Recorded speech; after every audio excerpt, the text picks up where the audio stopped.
என் அன்பு சகோதர சகோதரிகளுக்கு ஆண்டவரும் இரட்சகருமாகிய இயேசு கிறிஸ்துவின் நாமத்தில் என்னுடைய அன்பின் வாழ்த்துக்களை இந்த நாளிலே தெரிவித்துக் கொள்கிறேன். நம்முடைய இரட்சகராகிய தேவன் நம்மை ஒவ்வொருவரையும் அளவில்லாமல் ஆசீர்வதித்து வழிநடத்துவாராக. இது இயேசுவே உமக்காக வேத தியானம். இந்த நாள் தியானத்தில் நாம் காயினுடைய குடும்பத்தை குறித்து நாம் விவரமாக அறிந்து கொள்வோம். கடந்த நிகழ்ச்சியிலே நாம் ஆதாமுடைய குடும்பத்தை நாம் படிக்கும்படி தேவன் நமக்கு கிருபையை தந்தார். இந்த நாளிலே கூட ஆதாமுடைய மூத்த மகனாகிய அவருடைய காயினுடைய குடும்பத்தை குறித்து நாம் இந்த நாளிலே கூட நாம் படிக்கலாம். ஆதியாகமத்தின் புஸ்தகம் 4ஆம் அதிகாரம் அதனுடைய முதல் வசனம் இப்படி எழுதியிருக்கிறது. ஆதாம் தன் மனைவியாகிய ஏவாளை அறிந்தான். அவள் கர்ப்பவதியாகி காயினை பெற்று கர்த்தரால் ஒரு மனுஷனை பெற்றேன் என்றாள். பிரியமான கர்த்தருடைய பிள்ளைகளே, ஆதாமுக்கு மூத்த மகனாய் இருப்பவன் தான் இந்த காயின் என்பவன். ஆமீன். அதற்கு பிறகு ஆண்டவர் அவனுக்கு ஆதியாகமத்தின் புஸ்தகம் 4ஆம் அதிகாரம் 2வது வசனத்தில் இப்படி எழுதியிருக்கிறது. பின்பு அவனுடைய சகோதரனாகிய ஆபேலை பெற்றால். ஆபேல் ஆடுகளை மேய்க்கிறவனானான், காயின் நிலத்தை பயிரிடுகிறவனானான். இப்படி சகோதரர்கள் பிறந்தார்கள். பிரியமான கர்த்தருடைய பிள்ளைகளே, அதற்கு பிறகு சேத்து என்கிறதான ஒரு மகனும் பிறப்பதை பார்க்கிறோம். ஆமீன். அதற்கு பிறகு ஆண்டவர் அவர்களுக்கு குழந்தைகளை கொடுக்கிறார். இப்படி காயினுடைய குடும்பத்தை குறித்து நாம் இனி விவரமாக படிக்கலாம். ஆமீன். காயின் தன்னுடைய சொந்த சகோதரன் மேலே அன்பு செலுத்தாமல் தன்னுடைய சொந்த சகோதரன் ஆகிய ஆபேலை கொலை செய்து விடுவதை குறித்து ஆதியாகமத்தின் புஸ்தகம் 4ஆம் அதிகாரம் அதனுடைய 8வது வசனத்திலே நாம் இப்படி வாசிக்கிறோம். காயின் தன் சகோதரனாகிய ஆபேலோடு பேசினான். அவர்கள் வயல்வெளியிலே இருக்கும் சமயத்தில் காயின் தன் சகோதரனாகிய ஆபேலுக்கு விரோதமாக எழும்பி அவனை கொலை செய்தான். இப்படி அவன் தன்னுடைய சொந்த சகோதரனை நேசிக்காமல் கொலை செய்தபடியினாலே அடுத்ததாக ஆண்டவர் அவனை என்ன செய்கிறார்? தண்டனைகளை ஆண்டவர் கொடுப்பதை குறித்து ஆதியாகமத்தின் புஸ்தகம் 4ஆம் அதிகாரம் 11வது வசனத்திலிருந்து 15வது வசனம் வரையிலான காரியங்களை நாம் படிக்கிற வேளையில் ஆண்டவர் காயினை தண்டிப்பதை குறித்து பார்க்கிறோம். அதிலே 11வது வசனத்தையும் 12வது வசனத்தையும் நாம் வாசிக்கலாம். நான் உங்களுக்காக வாசிக்கிறேன். ஆதியாகமத்தின் புஸ்தகம் 4ஆம் அதிகாரம் 11வது வசனத்தை நான் உங்களுக்காக வாசிக்கிறேன்.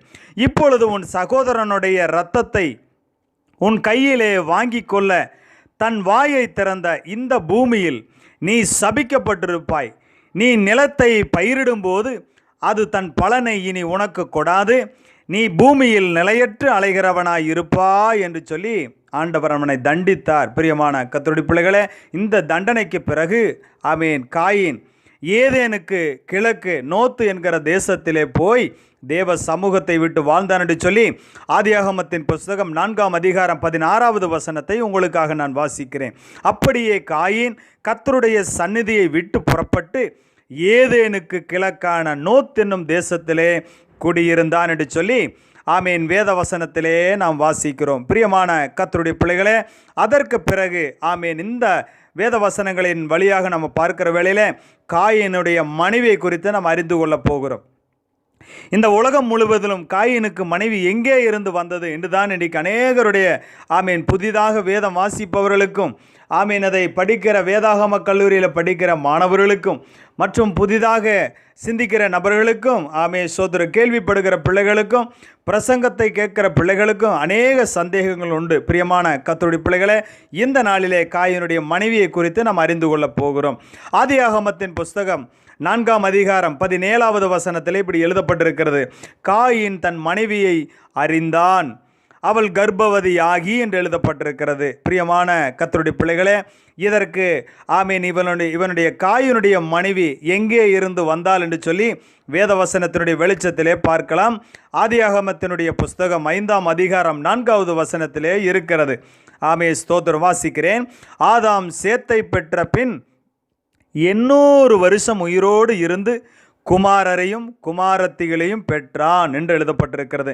சேத்தை பெற்ற பிறகு ஆதாம் 800 வருஷம் உயிரோடு இருந்து வாழ்ந்தார் என்று சொல்லி பார்க்கிறோம். பிரியமான கர்த்தருடைய பிள்ளைகளே, அவர் குமாரரையும் குமாரத்திகளையும் பெற்றிருக்கிறார். அந்த குமாரத்திகளில் ஒருத்தியைத்தான் இந்த மூத்த மகனாகிய காயின் திருமணம் செய்தான் என்று சொல்லி இந்த வேத வசனத்தினுடைய வெளிச்சத்திலே நம்மால் பார்க்க முடிகிறது.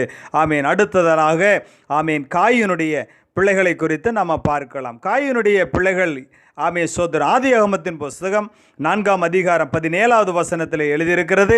ஆமேன். காயின் தன் மனைவியை அறிந்தான், அவள் கர்ப்பவதியாகி ஏனோக்கை பெற்றாள். அப்பொழுது அவன் ஒரு பட்டணத்தை கட்டி அந்த பட்டணத்துக்கு தன் குமாரனாகிய ஏனோக்குடைய பெயரை இட்டான் என்று சொல்லி ஆமேன் ஆதியாகமம் 4ஆம் அதிகாரம் 17வது வசனத்திலே எழுதப்பட்டிருக்கிறது. அதற்கு பிறகு நாம் சோதர் ஆதியாகமத்தின் புஸ்தகம் 4ஆம் அதிகாரம் 18வது வசனம் முதல் 24வது வசனம் வரையிலான காரியங்களை பார்க்கிற வேளையில் ஆதாமுனுடைய தலைமுறைகள், அவனுடைய வம்சாவளியில் உள்ளதான காரியங்களை குறித்து நாம் படிக்கிறோம். இவ்வளவே காயினுடைய குடும்பத்தினுடைய விவரமாக இருக்கிறது. தேவன் தாமே நம்மை ஒவ்வொருவரையும் ஆசீர்வதித்து அளவில்லாமல் வழி நடத்துவாராக. ஆமேன். கர்த்தர் தாமே நம்மை ஒவ்வொருவரையும் மீண்டும் நான் அடுத்த நிகழ்ச்சியில் உங்களை சந்திக்கும் வரையிலும் நம்முடைய கர்த்தராகிய இயேசு கிறிஸ்து நம்மை ஆசீர்வதிப்பாராக. ஆமேன். God bless you.